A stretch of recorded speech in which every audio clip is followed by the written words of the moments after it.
ಹೆಣ್ಣು ಇವತ್ತು ಕೇವಲ ಮನೆಯಲ್ಲಿರೋ ಅಬಲೆ ಅಲ್ಲ. ಒಂದು ಆಟೋನ ನಡೆಸೋದ್ರಿಂದ ಹಿಡಿದು ವಿಮಾನವನ್ನ ಹಾರಿಸೋಂತ ಕೆಲಸದಲ್ಲಿ ಇವತ್ತು ಹೆಣ್ಣು ಮಕ್ಕಳು ಇದ್ದಾರೆ. ಪುರುಷರಿಗಿಂತ ನಾವು ಯಾವುದ್ರಲ್ಲೂ ಕಡಿಮೆ ಇಲ್ಲ.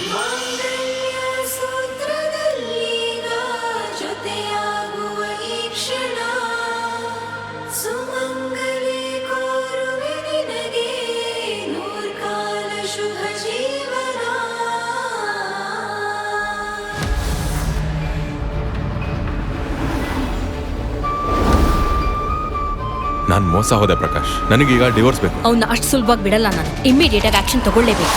You are under arrest.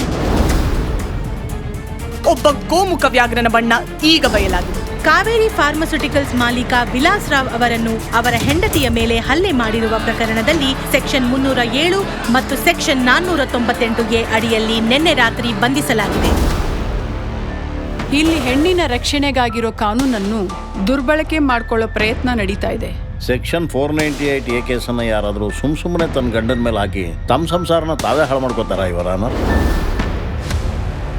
ಇಂಥ ಕೇಸ್ಗಳಲ್ಲಿ ನಾವು ಲಾಯರ್ಗಳು ಎಷ್ಟು ಚೆನ್ನಾಗಿ ವಾದ ಮಾಡ್ತೀವಿ ಅನ್ನೋದಕ್ಕಿಂತ ಸಂತ್ರಸ್ತೆ ಕೋರ್ಟ್ ಮುಂದೆ ತನ್ನ ಕಥೆನ ಎಷ್ಟು ಕರುಣಾಜನಕವಾಗಿ ಹೇಳ್ಕೋತಾಳೆ ಅನ್ನೋದು ಮುಖ್ಯ.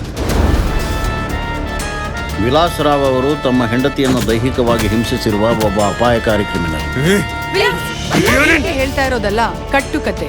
498 ಎ ಕೇಸಿನ ದುರ್ಬಳಕೆ ಮಾಡ್ತಿರೋ ಇನ್ನೊಂದು ಉದಾಹರಣೆ ಅಷ್ಟೇ. ಇಷ್ಟು ವರ್ಷದಲ್ಲಿ ನೀವು ಇಂಥ ಸುಮಾರು ಕೇಸ್ ನೋಡಿರ್ಬೋದಲ್ಲ? ನೋಡಿದ್ದೀನಿ ಸರ್, ಆದ್ರೆ ಇಷ್ಟು ಘೋರವಾದಂತಹ ದೃಶ್ಯ ನಾನು ನೋಡಿರ್ಲಿಲ್ಲ.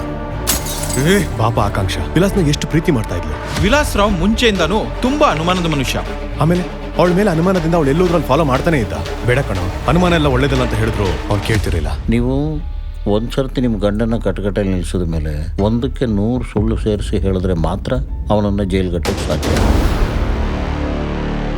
ತನಗೆ ಅನ್ಯಾಯ ಆಗ್ತಿದೆ ಅನ್ನೋ ವಾದ ಹೂಡಿ ಎಲ್ಲರಿಂದ ಸಿಂಪತಿ ಗಳಿಸಿ ಗಂಡನಿಂದ ಕೈಲಾದಷ್ಟು ಹಣ ಗಿಟ್ಟಿಸಿಕೊಂಡು ಹೋಗೋ ಹೆಂಡತಿಯರ ಸಂಖ್ಯೆನೂ ಕಮ್ಮಿ ಇಲ್ಲ.